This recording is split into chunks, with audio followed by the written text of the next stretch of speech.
ስትመጪ እየተጠነቀቅሽ። እሺ እጠነቀቃለሁ። እሺ ቻው።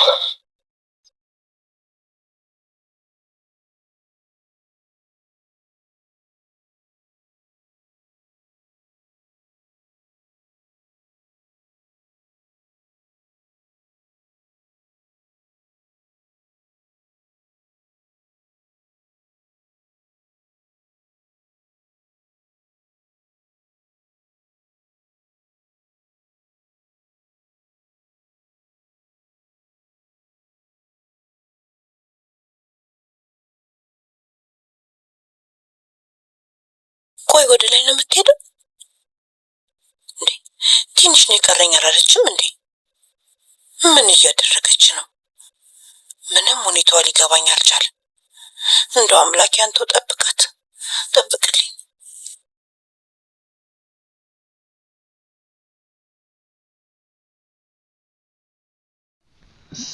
ሰዎች ሐረግ ድራማ በጣም የሚገርም አካሄድ ነው ሄደው። እንግዲህ እንዳያችሁት ሉሊት ስለዚህ መታሰር ለናታን ዝርግፍ አርጋ ነግረዋለች። ናታን እንግዲህ እንዳያችሁት ነው አበደ የሌለ እንዴት ይደብቁኛል ብሎ የሌለ በቃ ሲጨው ነበርና በጣም የተበሳጨውና ኤፍራታ ደግሞ በብር እየተደራደረች ነው ከአቤል ጋር ሲል ለማስፈታት ማለት ነውና አንድ ቀን ብቻ ስጠኝ፣ መጠኑን ንገረኝ፣ ከዛም በኋላ ብሩን ሰጣለሁ፣ ሄደን እንጨርሳለን ይህንን ጉዳይ ስትላት ነበር። በሌላ በኩል እንግዲህ ናኦድ ቤዛን ሲከተል ነበር። ቤዛ አይንህን ላፈር ማየት አልፈልግም አንተን በመንገዴ ከእንግዲህ በኋላ አትምጣ ብላ ስትጨውበት እና ስትቆጣ ነበር። እንግዲህ እንዳያችሁት ነው ቤዛ ሄዳ ስትጠይቃት ነበር። ጺ በጣም ተናዳን የተቀበለቻት። ለምን ሉሊትን ከዛ ቤት ካስወጣች በኋላ ለምን መለስሻት ምናምን እያለች ስትጮባት ነበር። እንደውም ደብሯት ነው ትታት ሄደቻት። ከዛን ያው ናታን ጋር ሄዳለች። ናታንን ስትጠይቀው ነበር ጺ እንዳልታሰረች አይነት ስታስመስል ነበር። ነገር ግን ያው ሉሊት ስለነገረችው አውቋልና እንዴት ተዋሽኛለሽ ሲላት ነበር። ካሁን በኋላ ልትጠይቅኝ እንዳትመጪ ላይሽ አልፈልግም እዚህ እስር ቤት። የጺን ጉዳይ ለኔ ተይው፣ እኔ ራሴ እፈታዋለሁ፣ ቀርፈዋለሁ ችግሩን ሲላት ነበርና በቃ ቤዛ የሌለ ነው የተናደደችው። ጨጓራ ነው የተጣጣው። እቺ ሉሊት የምትባለው ሴትዮ በቃ ሰራላታለሁ ስትል ነበር።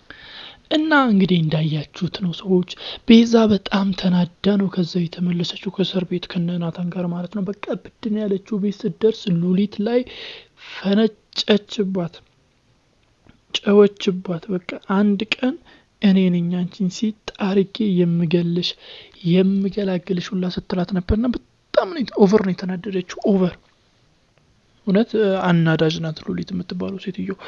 በሌላ በኩል ደግሞ ኤፉና ገኒ ያው ጺን ሲጠይቋት ነበር፣ ሲያወሯት ነበር።